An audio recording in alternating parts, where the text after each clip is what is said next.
If I do something, it just happens. Well, thank you all for being with us again.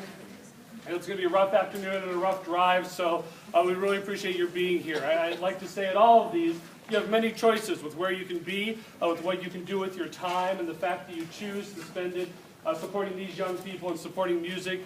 Music in our schools is a wonderful tribute to the work that they're doing, so we appreciate that.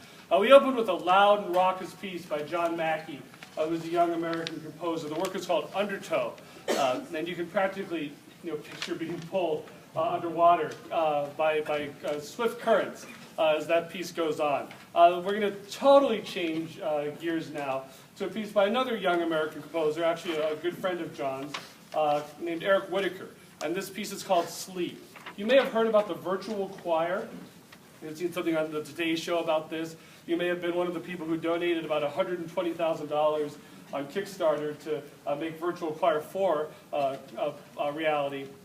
But Sleep was the piece they did for the second virtual choir, where there's a YouTube video of Eric conducting the choral part, and then all these singers from across the world would sing their little earbuds into their computer, record a video, and then send it in.